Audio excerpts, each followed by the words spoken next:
大學校園的美術課堂上，年輕的女模特正在變換姿勢，學生們聚精會神地觀察着。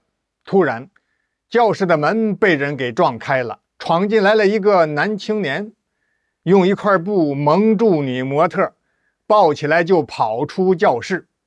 等老師和同學們反應過來的時候，男青年已經抱着女模特跑出教學樓，奔向了校门口。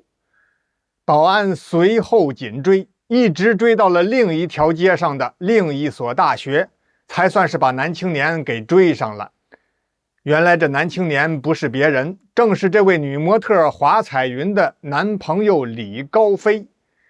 李高飛是美術學院的大二學生，而女模特華彩雲呢，是隔壁財經大學的大一學生。李高飛和華彩雲是高中的同班同學，兩個人因為同樣熱愛美術，成為了彼此的初戀，又同時考上了這所美術學院。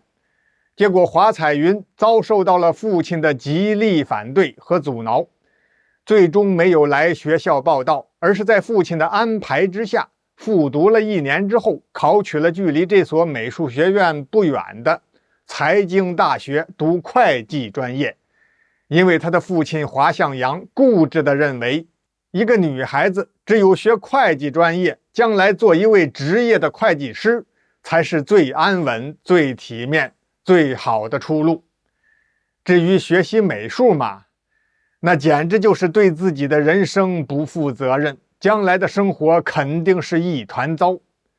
華彩雲雖然學了會計專業，她心裡依然熱愛着繪畫藝術。為了繼續接觸繪畫，也是出於對父親的一種反叛心理，所以華彩雲在課餘時間當上了美術模特。別看男朋友李高飛自己是一名美術生，可他也有點封建思想。得知女朋友在自己的學校擔當美術模特的消息之後，他很激動，一時衝動就做出了剛才的那一番舉動。學校為了消除不好的影響，解除了與華彩雲的模特合作關係，同時對李高飛進行了批評和處分。華彩雲十分氣惱，李高飛，咱們倆分手吧，你以後不要再來找我了。李高飛深吸了一口气，盡量讓自己平靜一些。彩雲，我知道你這是氣話，不過你不應該跟我生氣。要真是有志氣的話，你應該堅持自己的追求，去做自己喜歡做的事情，就是繪畫。華彩雲這麼一聽，覺得李高飛說的很有道理。不過，高飛，我現在已經是一名會計專業的學生了，還怎麼繼續學畫畫呢？李高飛眉毛一挑，兩眼放光，這還不容易。你可以先退學，明年再重新參加高考，不是一樣可以回來學美術嗎？聽到這兒，漂亮的華彩雲低頭不語，陷入了沉思。兩個人這番對話過了不到10分鐘，就被華彩雲的班主任老師女教授魏淑芬給知道了。感情这位班主任魏淑芬，另一個身份是女學生華彩雲的父親華向陽的女朋友，兩個人都是離異單身多年，最近1年才認識並開始交往的。華向陽特意囑咐過魏淑芬，我這個女兒啊，總想着學畫畫，你可要多費點心，幫我看好了呀。於是魏淑芬盡心盡責，專門在華彩雲的宿舍裡邊安排了眼線，隨時向他匯報華彩雲的動向。魏淑芬馬上打電話告訴了男朋友華向陽，你女兒可是打算要退學啊，是這麼回事，你趕快想想辦法吧。第二天一大早，華彩雲還沒去上課呢，父親華向陽便出現在了他的面前。彩雲，你是不是有什麼不安分的想法？我告訴你啊，這個會計你必須老老實實給我學完。華彩雲懵了，她無法想象自己昨天跟男朋友李高飞的单獨對話，為什麼馬上就會被父親知道了呢？愣了一會兒之後，華彩雲順從地點了點頭，一句話也沒對父親講。他邁着沉重的步伐到教室裡上課去了。華向陽看女兒順從地進了教室，便又找到女朋友，也就是女兒的班主任魏淑芬，聊了一會兒就離開了。誰都沒有想到，當天晚上大一學生華彩雲失蹤了。父親華向陽、男朋友李高飛、班主任魏淑芬以及同學們四處尋找，能找的地方全都找遍了，一無所獲。華彩雲像是人間蒸發了一樣，報警之後也是毫無線索。還得說是魏淑芬，不愧是大學教授。她問男朋友華向陽，這孩子有什麼比較喜歡的地方，偏僻的有回憶的去處。華向陽一拍腦門，哎呀，我怎麼沒有想到啊，他一定是去了那裡。哪裡呀？華向陽農村老家的祖宅，華彩雲小的時候經常在那裡玩耍。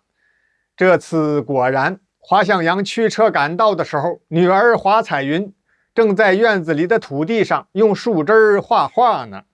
哎呀，孩子的精神似乎是出了問題，頭髮蓬亂，眼神發直。彩雲，孩子，你這是怎麼了？華向陽急急火火把女兒帶到醫院看病，結果一番檢查之後，醫生搖了搖頭，這姑娘一切正常，應該沒有什麼疾病，回去多喝點開水，好好休息休息吧。回家待了幾天之後，華彩雲依然如故，眼神發直，精神恍惚，急得華向陽團團轉。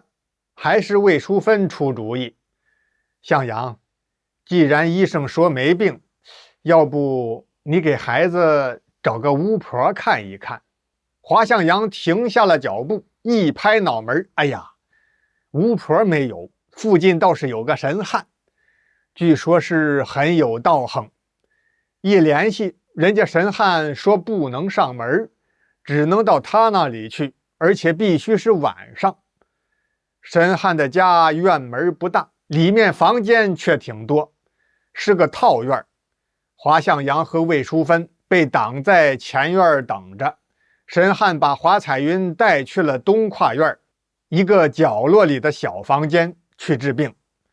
這時候華彩雲的男朋友李高飛在幹什麼呢？他呀急壞了，好不容易請了假，也趕到華彩雲的老家來找華彩雲，結果撲了個空。後來聽說他父親華向陽領着女兒去找神漢看病去了。李高飛連說不妙，怎麼回事呢？他聽人說過，那個神漢根本就是個大騙子，不但騙財，而且騙色。這邊華彩雲的父親華向陽和女朋友，也就是班主任老師魏淑芬，在神漢家的前院裡等得正着急呢。突然從門外闖進來一個人，正是女兒的男朋友李高飛。叔叔，彩雲呢？正在東院，神漢給看病呢。哎呀，糟了！李高飞邊說邊扒拉開華向陽和魏淑芬，闖進了東跨院，一腳踢開小屋的木頭門。果然不出他所料，那神漢給華彩雲灌了迷糊藥之後，正要幹壞事呢。幸好李高飞及時趕到，将這個騙子扭送到了公安局。回到家，華彩雲清醒了之後，李高飛就勸彩雲，你不要再裝病了。扭頭他又對着華向陽說，如果讓您放棄寫作，永久退出作家協會，去幹別的事情，您願意嗎？華向陽被這突然一問，他愣住了，半天答不上話來。華彩雲果然是故意裝瘋，他的父親華向陽經李高飞這麼一問，又反思了最近的這些個事情之後，終於想通了，主動幫助女兒辦了退學，重新聯繫復讀的學校。第二年，華彩雲考入了同一所美術學院，與男朋友李高飛先後畢業。多年之後，李高飛和華彩雲成為了一對知名的夫妻畫家。